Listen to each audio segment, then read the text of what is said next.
Hi everyone, Bernard here with the latest Citizen vlog, and it's a City Past one, and today we continue our look at a month of a year in time. So we're going to go back to 1992.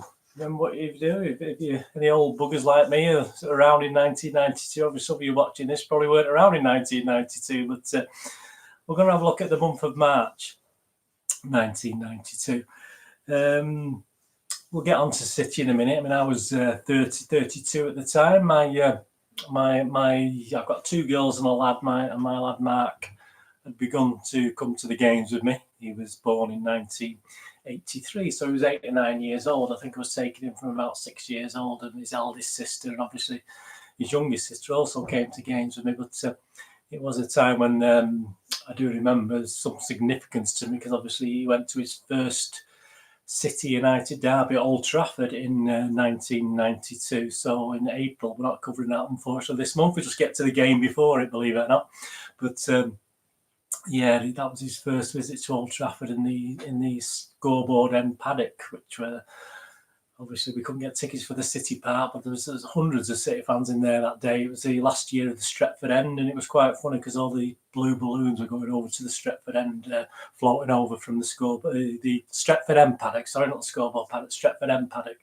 All the blue balloons are going over from the Stretford end paddock, and obviously there's quite a large police presence keeping the opposition fans, City and United fans away. But my lad I sat my lad at the front, away from it a little bit, out of trouble. And although we saw it, he was a little bit scared, but he survived. And I think a Keith Curl penalty rescued the game for us, didn't he? A 1-1 draw at the time. So he did enjoy his first visit, even though we were obviously mainly with United fans. But it's nice to watch the City fans enjoying themselves as well in the corner and obviously in the scoreboard end as well. So that was it. Anyway, that's another story, isn't it? That was April. That's April 1992. We're talking about March 1992. What was happening away from City? Well, John Major, the Prime Minister at the time, had just called the date for the next general election, 9th of April 1992.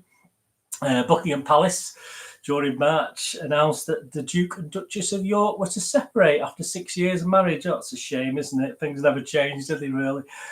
Sadly, Roy Castle announced that he was suffering from lung cancer. He never smoked in his life, but obviously it was down to all the clubs he used to play, etc., etc. That's very sad. And Princess Diana's dad actually passed away from at the age of 68 with pneumonia, obviously in March 1992. A bit more fun in the hit parade or the charts or whatever we used to call it in those days, 1992. We had the top 10 singles that month. We had Madness with It Must Be Love. We had U2 with One. We had Come As You Are from Nirvana, and we had Tears in Heaven from Eric Clapton was in the charts in March 92. Albums, if you remember the albums, we had Divine Madness were in the charts by Madness. We had Tears Fall Down by Tears for Fears, and Up by Right Said Fred. Remember Right Said Fred? We had that as well. And the highest grossing film, you know, I like my films, obviously, from in 1992. At number 5, we had Lethal Weapon 3. At number 4, Basic Instinct. At number 3, Home Alone 2. At number 2, The Bodyguard. And at number 1 in the charts, highest grossing film of 1992 in the UK, it was Aladdin. There you go. Well, that's back again, isn't it? On TV, well, there wasn't much happening on TV, actually. They filmed the final episode of Rainbow back in March 92. And even though it was showing up till Christmas time, because they were all repeats, the actual final live showing was in March.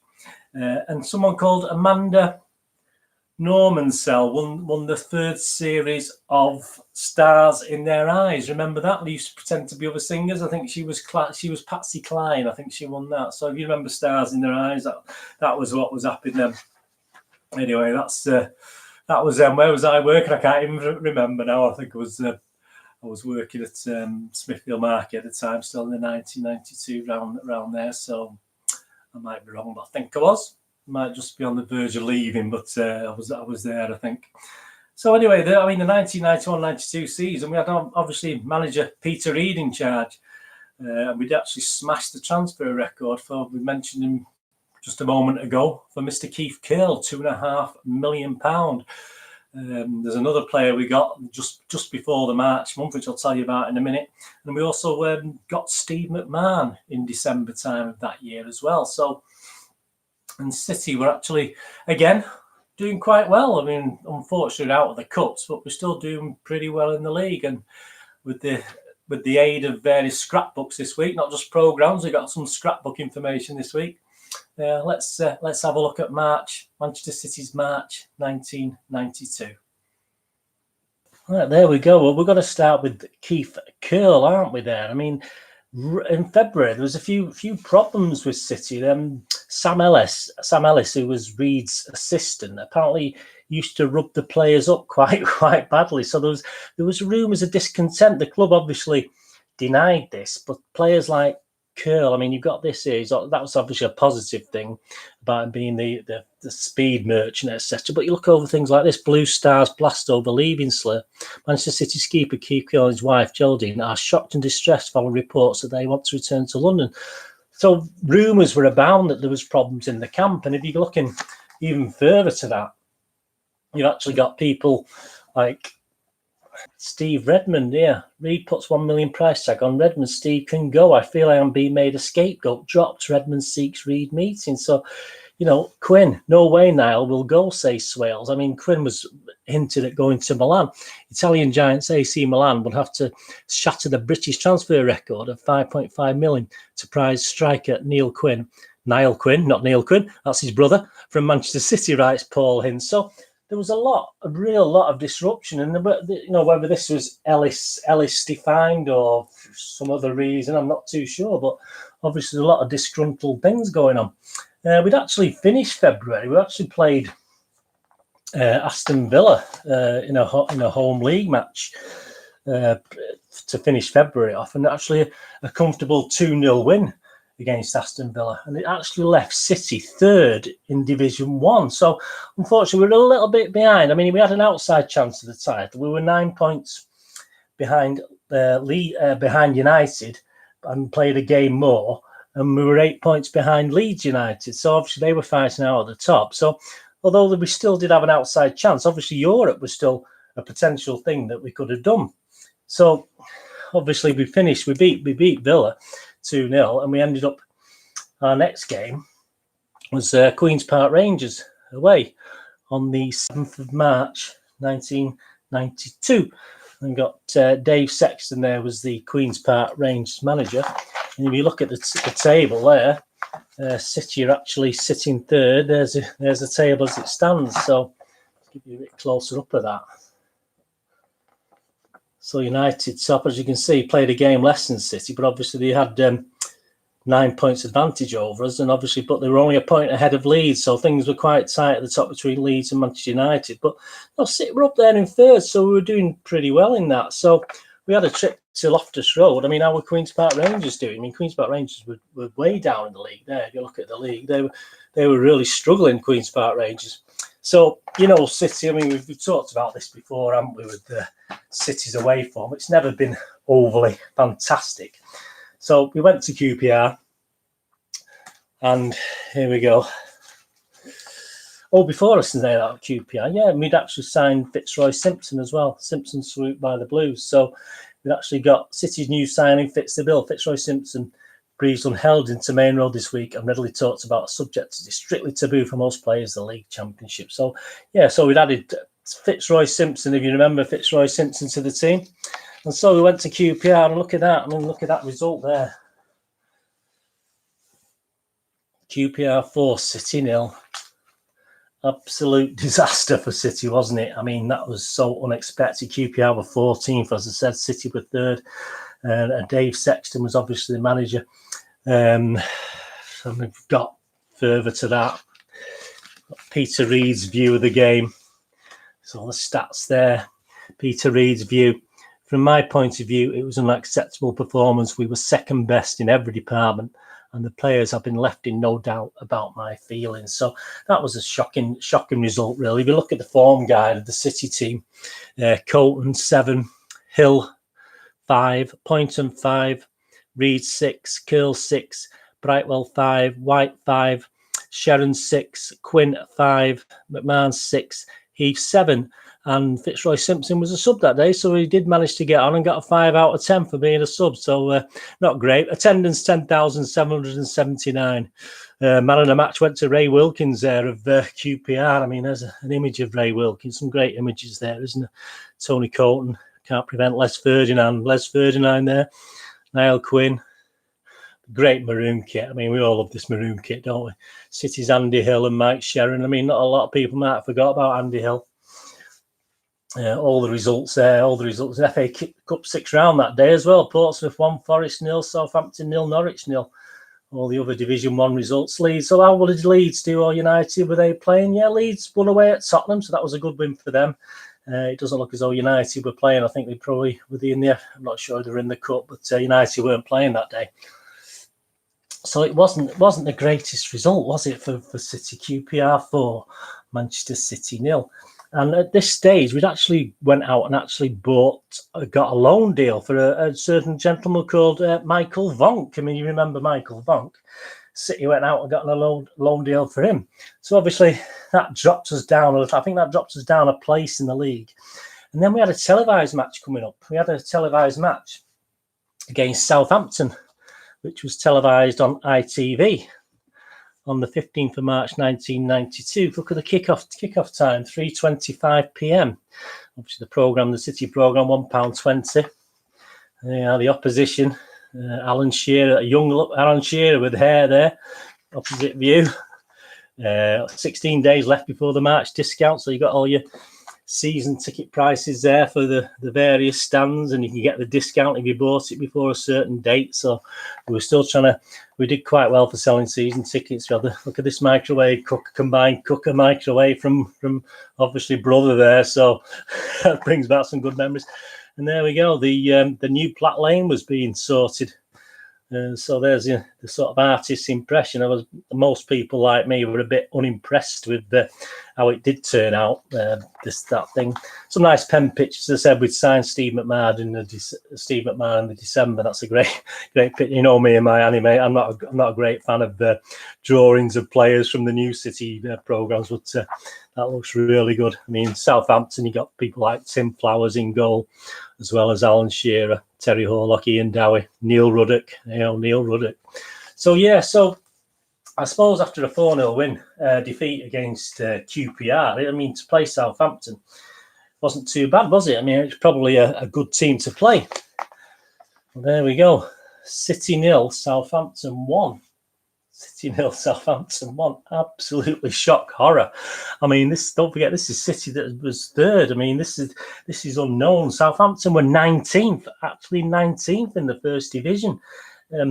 We'd beat them 3-0 at the Dell, and we were 22 points ahead of Southampton. Ian Bramfoot was the Southampton manager.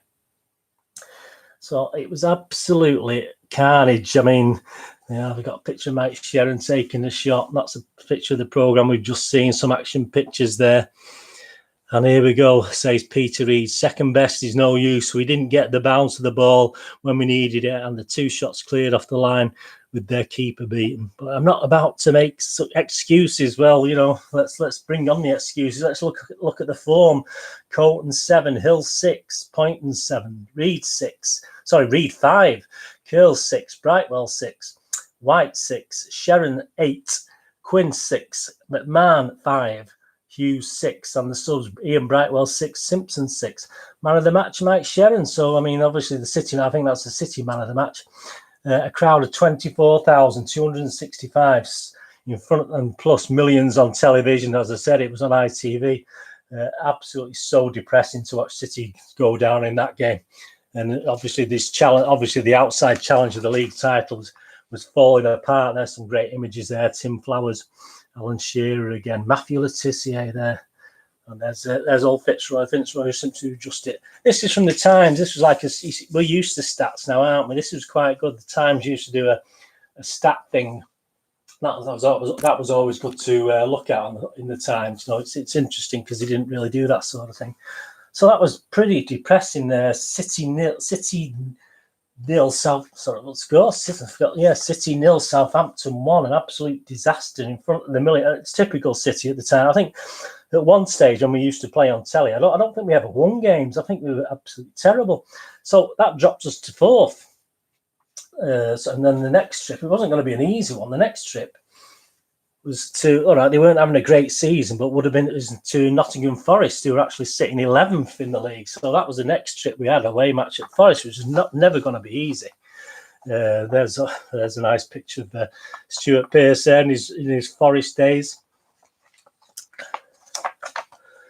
The City squad.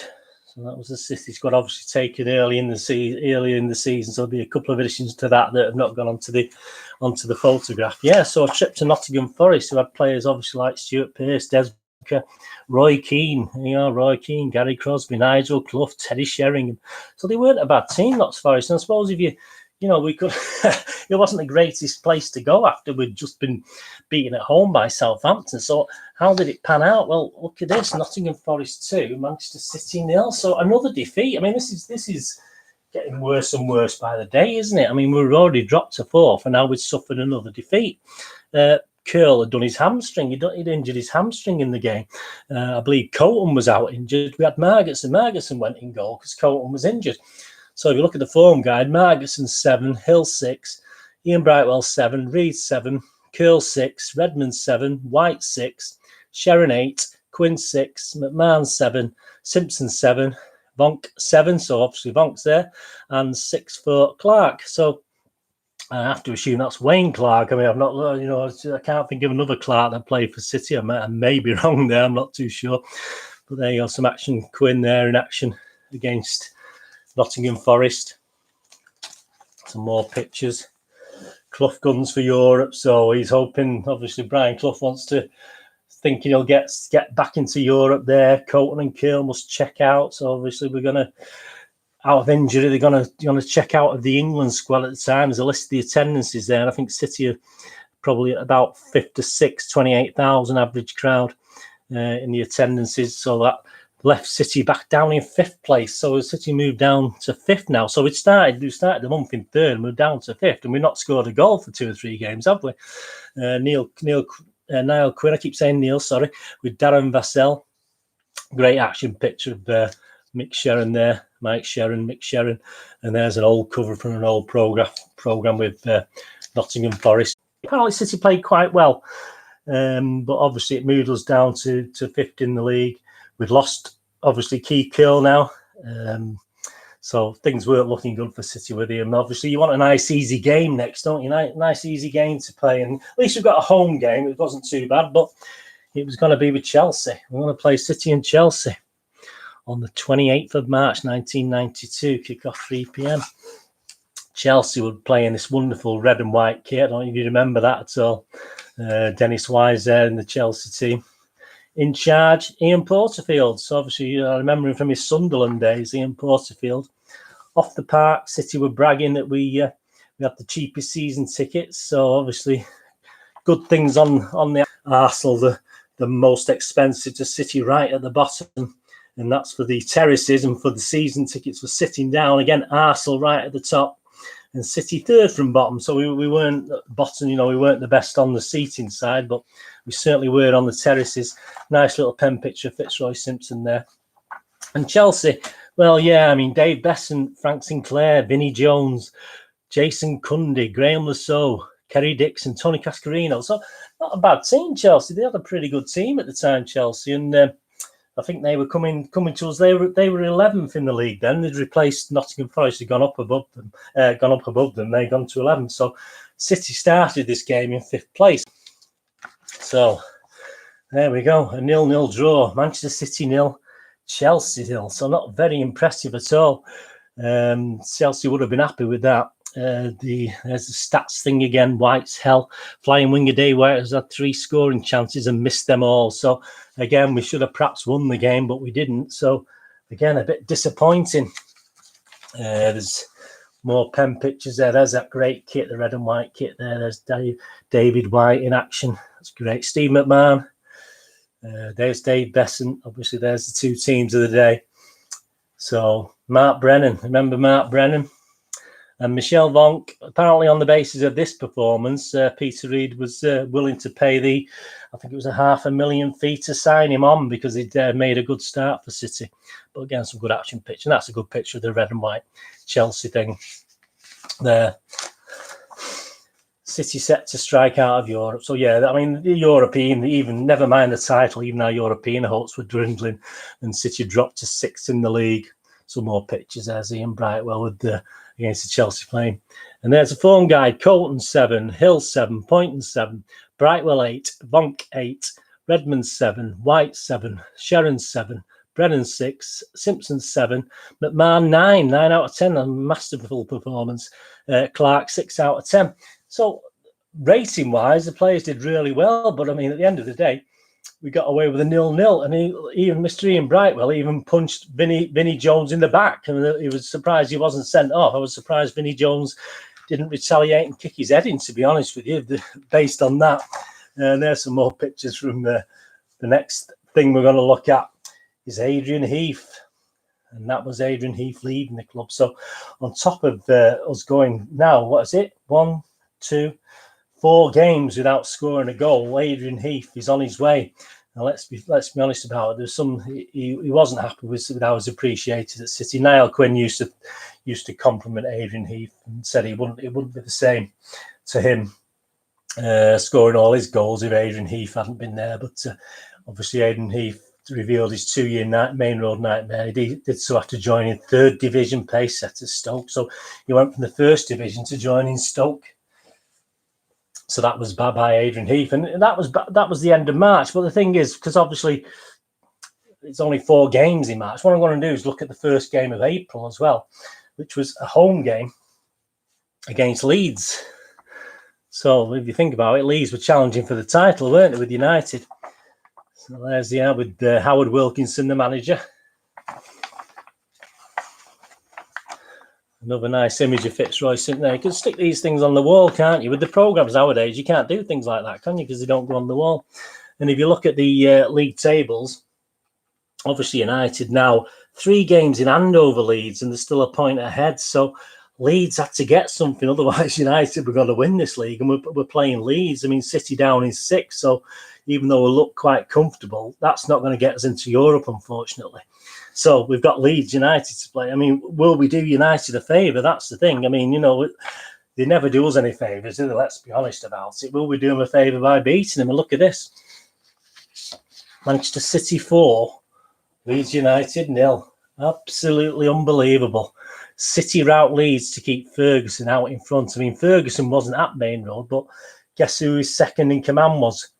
Yep, Brian Kidd, and he was there celebrating that City had demolished Leeds 4-0 and probably put an end to their all yours, Fergie. Manchester City 4, Leeds 0. Slick City devastate Wilco title pretenders. And the odds are United are now 8-1 on for the league title, with Leeds quoted at 9-2 by Bookies William Hill. So even though City have been struggling, we've not scored for 4 games. We stick 4 past Leeds. Some great images, Quinn celebrations there. Absolutely incredible result for City, but obviously incredible result. We give our hated neighbours also virtually handed them the title. So there's more action there. Wilco went out for Leeds. There's the Division 1 table. 2 get United. Literally 2 games in hand, and they're still a point ahead. So, and there's City still they would have been a point behind Arsenal in 4th place. But that was an absolute shock. City 4, Leeds 0. 30,239 there that day. That was there's a great image. That's a Niall Quinn goal, a massive, fantastic picture, that, isn't it? The end is Niall. Absolutely brilliant picture there that was covered in one of the newspapers. I'm not sure which newspaper it was. See a lot of pages in my scrapbook on this form guide. Colton 8, Hill 8, Poynton 8, Brennan 7, Curl 8, Vonk 8, White 7, Sharon 9, Quinn 8, Simpson 8, McMahon 8, Brightwell 6, and Peter Reid didn't play in that game. So some more images. Look at the happiness there from Andy Hill. Remember, at number 2, scored a goal. Reid is ready for the Derby showdown. So obviously that was going to be our next game. This is, as I said before, I mean, City scorers in that. Andy Hill on 11 minutes, Sharon 33, Quinn 62, and Mark Brennan on 89. So what did Peter Reid think about this one? Have we got Peter Reid's views on this one? It should be here somewhere. Let's have a look if we've got Peter Reid's view. Yeah, there we go, Peter Reid's view. Some more great action pictures there. Look at the crowd on the Kippax, fantastic. Manchester City, you were simply magnificent. That's Paul Hint. Well, we know Paul Hint is going to always be positive. Peter Reid's view, this is one of the most pleasing displays since I took charge of the team. I wouldn't like to pick the man of the match because all my players were terrific. Leeds didn't play badly, but we won all the important battles. Defence, midfield, up front. The Leeds were as filled with their display as the fans were, and rightly so.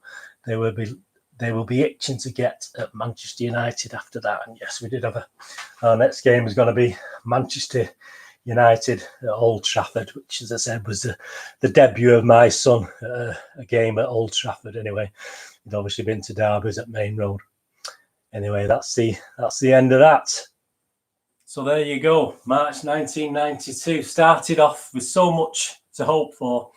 And literally, we'd probably knocked Europe on the head. We were perhaps going to be struggling to make any European qualification spot. Obviously, any of the outside chances of winning the league have been totally dropped by being unable to score basically in 4 games during March, and that was the basis of the problem with City. So I think we ended up in 5th spot at the beginning of April, and I won't say anything. You have a look how we did against United in that one. I think I've told you, haven't I? I did tell you earlier about Mr. Curl scoring the penalty. I think it was that one. So. Yeah, I'm not giving it. I have given it away, but hey, we're going back in history. You know, read up on it. Read up on these things. See how did Leeds and United carry on the rest of the season? How did United romp away with it? Can you remember whether they won it or did Leeds win it? Have a look. It's nice, especially you younger ones. Have a look if you sat through this and looked at the thing. That's great. Anyway, thanks for joining me in this little personal look and a general look at March 1992 in Manchester City's world. Hope you enjoyed that. Please have a look at some of my other City past vlogs. There's a quiz on there recently as well. As long as my City present vlogs, obviously I do those every time after a City match, usually the day after. So please follow in and check in with those if you can. And there's a Jimmy Conway tribute on. Obviously he had only 1 season with City, but that's been really popular. I've had some really kind words, including relatives of Jimmy Conway who thanked me for such a nice little tribute. So please catch up on that. I'll put all the links below in the comments. It's a little Jimmy Conway tribute who played for City during 1976 and 77. And the family thanked me. And it's really nice. I mean, it is nice to do these things and be appreciated. And it's such a wonderful gesture. And obviously they did ask for some of the information, copies of it, etc. And I put a little batch of stuff together because they've got Fulham stuff because he played for Fulham for 10 years. So they did say they've got a lot of football stuff from Fulham, but not so much from City. So I put my little package together of pictures and images and programmes, etc. that are relevant to Jimmy Conway. So please, if you get a chance and you've not watched it, it has been watched by a lot of people. One of my better, becoming now certainly going up to being one of my best City past vlogs. It's currently... it's had more views than any of the other citizen vlogs I've done. So check that out. And obviously also have a look at February 1982, which I did as well. That's still on there, and all back January, another year, December, etc., etc. And I carry on doing these, and they seem to be quite popular, and they're always out there, aren't they? So anyway, thanks for watching me today. Follow me on Twitter at nostalgia_movie for all the latest things and old things on City. I do past and present on there. Follow me on Facebook at Burns and Ian with links to moviegamenostalgia.com, which is my website and my day job for DVDs, posters, board games. If you can have a look on there, absolutely fantastic. But this is all about City, past and present. And thank you for watching this presentation of Manchester City in March 1992. Long time ago. Anyway, hope you enjoyed that. Thanks for watching. What are you going to do with the rest of the day? Have a great one. Look after yourself. Look after your friends, and more importantly, look after your family. And hopefully you'll join me for something like this once again, or please check in with do the old subscribe button so you know when these things are coming out. Push the bell button so you know when these videos are coming out. And please, hopefully you'll check in and watch something else from City's past or something from City's present. Anyway, thanks for joining me today. I'll see you all again very soon. Thanks for watching. Bye-bye.